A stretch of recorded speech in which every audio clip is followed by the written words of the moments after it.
बच्चों, आज हम आकाश दर्शन के बारे में जानेंगे। आकाश यानी कि हमारे इस आकाश में क्या क्या है।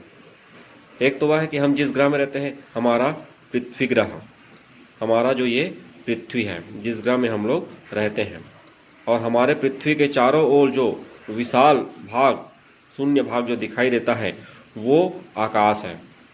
तो इस आकाश में क्या क्या है, ये चीज़ जानेंगे।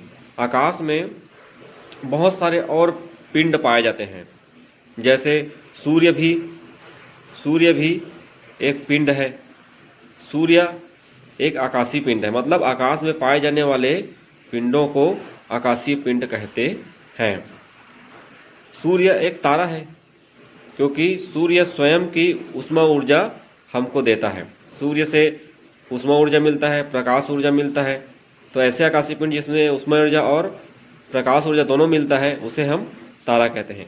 तो ठीक इसी प्रकार से और ऐसे बहुत सारे आकाशीय पिंड हैं। चंद्रमा है, उल्का पिंड है, ग्रह है, ग्रहिकाएं हैं, ऐसे बहुत सारे आकाशीय पिंड हैं। लेकिन वे हमेशा हमें हर समय दिखाई नहीं देता। तो हमको ये देखना है कि हमको आकाश में क्या क्या दिखाई देता है। रात के समय यदि आप आकाश को देखें तो आपको रात के समय आकाश में क्या क्या दिखाई देता है। अब रात के समय सूर्य तो दिखाई नहीं देता, लेकिन यदि हम स्वच्छ रात्रि में देखें तो स्वच्छ रात्रि में हमको बहुत सारे टिमटिमाते हुए कुछ पिंड दिखाई देते हैं। इनमें से कुछ पिंड ग्रह हैं, हमारे पृथ्वी के समान ग्रह हैं। हमें अक्सर करके हमारे जो नज़दीक के ग्रह हैं, जैसे शुक्र ग्रह है, वह दिखाई देता है। इसके अलावा बहुत सारे टिमटिमाते हुए और पिंड दिखाई देते हैं। ये सब जो टिमटिमाते हुए जो पिंड दिखाई देते हैं वो तारा है। इसी प्रकार से और पिंड भी दिखाई हमको देते हैं। यदि दिन के समय देखें तो दिन के समय हमें ये इतने सारे जो पिंड दिखाई देते हैं वो हमको दिखाई नहीं देता। हमको दिन के समय केवल सूर्य ही दिखाई देता है और कुछ दिखाई नहीं देता। अब सूर्य ही बस दिखाई देता, बाकी क्यों नहीं दिखाई देता? बाकी आकाशीय पिंड इसलिए दिखाई नहीं देते कि सूर्य के प्रकाश ही इतना तेज है कि उसके प्रकाश में हमको अन्य पिंडें दिखाई नहीं देती। उनका जो प्रकाश है वो हमको दिखाई नहीं देता। जिस प्रकार यदि हम एक कमरे में मरकरी लाइट जलाएं और उस कमरे में और छोटे छोटे जो अपन दीपावली के समय लगाते हैं झालर लाइट, वो लाइट भी है, तो हमको कौन से लाइट का प्रकाश ज़्यादा दिखाई देगा? कौन सा लाइट हमको नजर आएगा? हमको जायज है कि वह मरकरी बल्ब ही दिखाई देगा। बाकी अन्य जो छोटे छोटे बल्ब हैं उनका प्रकाश या वे बल्ब उनके प्रकाश में छुप जाएंगे। ठीक इसी प्रकार से ही हमारे साथ भी प्राकृतिक घटना घटती है, जिसमें हमको केवल सूर्य ही दिखाई देता है, बाकी आकाशीय पिंड हमको दिखाई नहीं देता। हमारे इस अंतरिक्ष में, इस आसमान में सूर्य से भी बड़े बड़े तारे हैं, लेकिन जब हम रात को देखते हैं ना तो वो हमको सूर्य से छोटे छोटे दिखाई देते हैं। सूर्य से छोटे छोटे दिखाई देते हैं। ऐसा इसलिए है क्योंकि सूर्य सबसे नजदीक है। सूर्य हमारे पृथ्वी से 15 करोड़ किलोमीटर, लगभग 15 करोड़ किलोमीटर की दूरी पर है, जबकि अन्य जो तारे हैं वे हमारे पृथ्वी से बहुत दूरी पर स्थित हैं। इसलिए वो छोटे दिखाई देते हैं, लेकिन वे वास्तव में सूर्य से बड़े बड़े हैं। आइए इसको जानते हैं। ये जो आकाशीय पिंड होते हैं, इनके बीच की दूरी को नापने के लिए एक मात्रक का उपयोग करते हैं। जैसे हमको यदि किसी रेखा की लंबाई नापना है तो हम किसका उपयोग करते हैं? सेंटीमीटर का उपयोग करते हैं। यदि एक स्थान से दूसरे स्थान, एक शहर से दूसरे शहर की जो बीच की दूरी नापना है, मान लो के लिए भानपुरी और धमतरी के बीच की दूरी नापना है, तो आप किस में नापते हैं? किलोमीटर में नापते हैं, है ना? तो ठीक इसी प्रकार से जो आकाशीय पिंड है उनके बीच की दूरी, दो आकाशीय पिंड के बीच की दूरी हमको नापना है, तो उस दूरी को नापने के लिए ठीक इसी प्रकार से मात्रक का उपयोग करते हैं।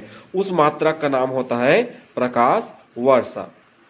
प्रकाश वर्ष के द्वारा मापा जाता है। अब ये प्रकाश वर्ष है क्या चीज?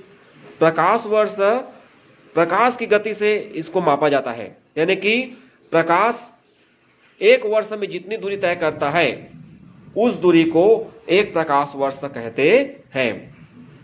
प्रकाश के द्वारा एक वर्ष में तय की गई दूरी को एक प्रकाश वर्ष कहा जाता है।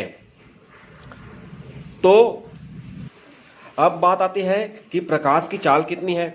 तो प्रकाश जो है 1 सेकंड में 3 लाख किलोमीटर की दूरी तय करता है, यानी कि प्रकाश की चाल जो है 3 लाख किलोमीटर प्रति सेकंड है।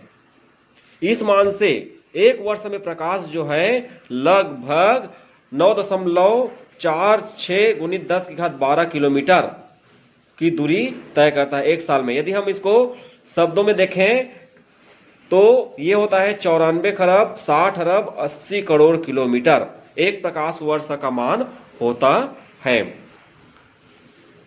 तो इस प्रकार से जितने भी आकाशीय पिंड हैं उनकी बीच की दूरी को मापने के लिए जो है प्रकाश वर्ष मात्रा का ही उपयोग किया जाता है, क्योंकि इतने लंबाई को तो हम किसी टेप से मापक फीता से माप नहीं सकते, इसलिए वहां पर केवल प्रकाश वर्ष का ही उपयोग किया जाता है। अब बात आती है कि जो आकाशीय पिंड हैं जो दूर दूर हैं, सूर्य से बड़े भी हैं, तो छोटे क्यों दिखाई देते हैं। आइए इसको समझने के लिए हम एक एक्टिविटी कर सकते हैं।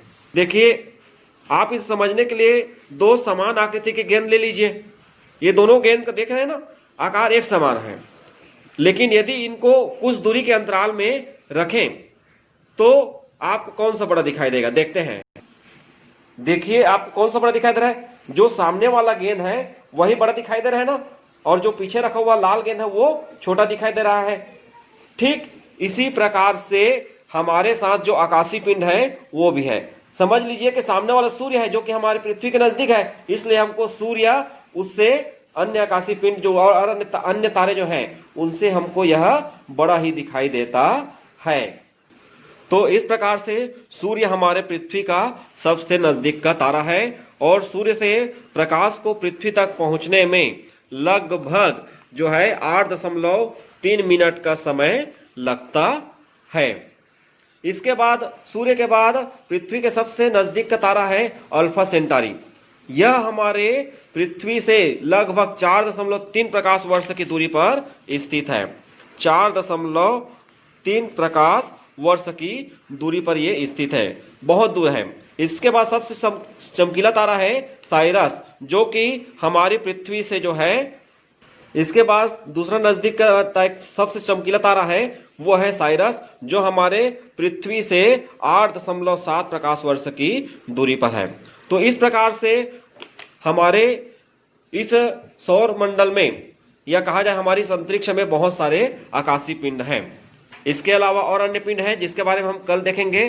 तो आइए देखते हैं कि जितना है उसमें से कुछ प्रश्न भी बनते हैं, जैसे आकाश में स्वच्छ रात्रि में एवं दिन में क्या क्या दिखाई देता है, प्रकाश वर्ष क्या है, एक प्रकाश वर्ष का मतलब क्या है, प्रकाश की चाल कितनी है, एक प्रकाश वर्ष का मान किलोमीटर में कितना है। ये कुछ प्रश्न है जिसको आपको हल करना है।